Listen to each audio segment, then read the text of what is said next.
धन्यवाद। आज इस जीजेयू के ऑडिटोरियम में पिछड़ा वर्ग जो कर्मचारी कल्याण संघ है उसने जो ये इकट्ठा होने का मौका दिया, सबसे पहले तो मैं आयोजकों का धन्यवाद करता हूँ। मंच पर विराजमान ओबीसी ब्रिगेड के हमारे प्रदेश के अध्यक्ष आदरणीय राजेंद्र तंवर जी, सम्मानित मंच और मेरे सामने उपस्थित जीजेयू एवं अन्य संगठनों के सभी मेरे पिता तुल्य पूजनीय बुजुर्गों, नौजवान साथियों और पूजनीय मातृत्व शक्ति और प्यारे छात्र साथियों, क्योंकि आज छात्र भी काफी संख्या में यहाँ आए। दरअसल में तो जो हमारे महान विभूति हुई है उनकी चर्चा करता हूँ। एक तो आदरणीय डॉक्टर भीमराव अंबेडकर जी, जिन्होंने 3 बातें कही कि शिक्षित बनो, संगठित रहो और संघर्ष करो। लेकिन इसको जिसने भी अपनाया वो आज कामयाब है। आज एससी समाज ने खास करके, वैसे तो जो महान विभूतियां जितनी भी हुई हैं वो किसी पर्टिकुलर जाति या व्यक्ति के लिए नहीं हुई, परंतु इस देश में दुर्भाग्य है कि जो जिस जाति में पैदा हुआ है ज्यादातर उसी को मानते हैं। और आज एससी ने उस चीज को अपनाया, अपने बच्चों को शिक्षित किया, संगठित हुए और आज संघर्ष किया।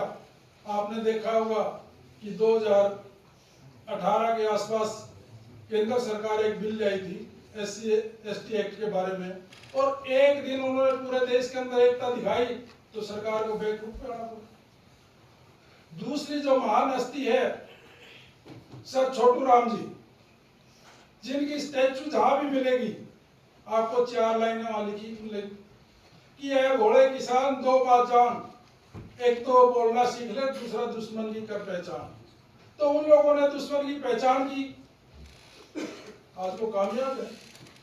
तो खास करके मैं एक मैसेज देना चाहता हूं आप लोगों को कि आप लोग संगठित होकर के उन 2 महान विभूतियों की बातों को ध्यान में रख करके आप चलिए। आपका समाज इस देश और इस प्रदेश में सबसे ज्यादा है। आज सत्ता का काबिज आप लोगों को होना चाहिए, लेकिन हम दूसरे के लिए लड़ते हैं, दूसरे को आगे बढ़ाने का काम करते हैं और हम खुद आपसी में लड़ते हैं। जिस दिन हम अपने लिए लड़ना सीख लेंगे वो दिन दूर नहीं कि इस देश और इस प्रदेश में आपका राज होगा और आपको किसी से मांगना नहीं पड़ेगा। आज साथियों, जिस प्रकार से अभी सरदार जी ने अपनी बात रखी कि HPSC के अंदर क्या हो रहा है, लेकिन उन्होंने एक बात और भी नहीं की कि ये सरकार जो पारदर्शिता का नाम लेती है, जो पेपर होते हैं, आज भी अगर HPSC चाहे ऑनलाइन पेपर दिखा दो और अपने मार्क अपने आप, जिस प्रकार से पहले स्टार्टिंग में SSC दिखाता था कि हमें लोड कर देंगे और आप अपने नंबर खुद भी चेक कर सकते हैं। आज भी जो आंसर शीट है सारी की सारी HPSC के ऑफिस में है और जो मार्किंग के लिए भेजी जाती है PDF के रूप में भेजी जाती है, उस पर कोई मार्किंग ही नहीं होती। इतनी बड़ी धांधली इस प्रदेश के अंदर है, लेकिन कोई भी बोलने वाला नहीं है। क्यों? क्योंकि हम संगठित नहीं है। आज जिस प्रकार से जगमिंदर जी ने बताया कि हमारे 1500 के करीब बच्चे जो आज अधिकारी बनने थे, आज वो तंबू लगाए बैठे वहां धरने पर बैठे हैं। 5 जज जो इस प्रदेश के अंदर बनने थे, जिसने हमारी समस्याओं का समाधान करना था, सुनने वाला बनना था, आज वो वहां टेंट में धरना दिए बैठे हैं। ये कमी हमारी है, ना कि इनकी है। और साथियों, मेरे से पूरा वक्ताओं ने बहुत सारी बातें कही। दरअसल में हम लोग आज एक संकल्प लेकर के जाएं कि मैं कहता हूं हम अपना काम भी करें, अपने बच्चों को शिक्षित भी करें और जो काम धंधा करता है उसमें करके पैसे भी इकट्ठे करें, लेकिन समाज के लिए 24 घंटे में 1 घंटा जरूर निकालें और हमारे समाज को जागृत करें। खास करके आरक्षण बाबा साहब भीमराव अंबेडकर ने समानता का अधिकार दिया और OBC SC और ST के लिए संविधान के अंदर 340, 41 और 42 धाराएं बनाई। 340 धारा पर आज तक कोई भी चर्चा नहीं करता। इस देश को आजाद होने के करीब 80 साल होने को हो गए, लेकिन 340 संविधान की धारा को कोई नहीं छेड़ता। 341 और 342 1950 में उन्होंने पॉपुलेशन के हिसाब से 15% और 7.5% लागू कर दी, लेकिन आज OBC ओबीसी का जो आरक्षण संविधान की धारा 340 में है उसका कोई जिक्र नहीं करता। क्यों नहीं करता?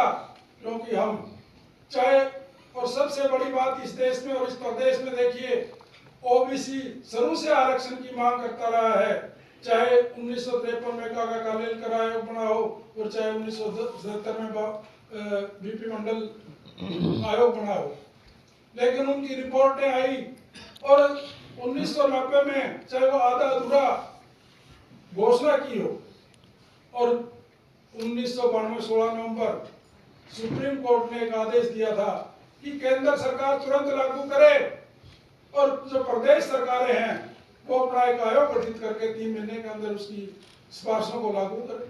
हमारे इस प्रदेश में 1993 तक जब इंतजार करके राजेंद्र तंवर जी का मैं धन्यवाद करना चाहूंगा, 1993 में भी इन्होंने पीड़ा उठाया था और इस प्रदेश के अंदर जलसे जुलूस और यात्राएं निकाल करके जागृत किया जब 1995 में आधा अधूरा ये लागू हुआ था। तो साथियों, संघर्ष के बगैर कुछ नहीं मिलेगा। और अब भी आज एक समय आ गया है, इस प्रदेश के माननीय मुख्यमंत्री नायब सैनी जी ने 24 जून और 2024 को आदरणीय जो केंद्र के गृह मंत्री अमित शाह की मौजूदगी में कहा था, ओबीसी जो इनका मोर्चा है बीजेपी का, उसकी बैठक में गुड़गांव में सबसे अपील की थी कि आप लोग मेरी सरकार बना दीजिए। सरकार बनते ही पहली कलम से क्लास फर्स्ट और क्लास 2 में 27% आरक्षण पूरा करने का काम करूंगा।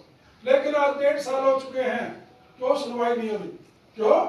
क्योंकि हमने कोई बात ही उठाने का काम नहीं कर रहे। तो ये पीड़ा भी राजेंद्र तंवर जी ने अब दोबारा उठाया है। तो साथियों, मैं आप लोगों से आज पुनः अपील करता हूँ कि आप जहाँ भी रहते हैं, चाहे, और खास करके स्टूडेंट से मैं अपील करूंगा, क्योंकि जो बदलाव ला सकता है वो नौजवान ला सकता है, मेहनत ज्यादा कर सकता है। तो आप लोग जागृत होइए, अपने हकों के प्रति जागृत होइए और उसको लड़ने के लिए सड़कों पर जब तक नहीं आएंगे, जब तक हमारा भला होने वाला नहीं है। तो ज्यादा न कहते हुए मैं आयोजकों का बहुत बहुत धन्यवाद करूंगा कि जिन्होंने एक दूसरे से मिलने का, अपनी बात रखने का जो मौका दिया, और आप सब भी आए और इतनी देर तक बात सुनी। आपका बहुत बहुत धन्यवाद।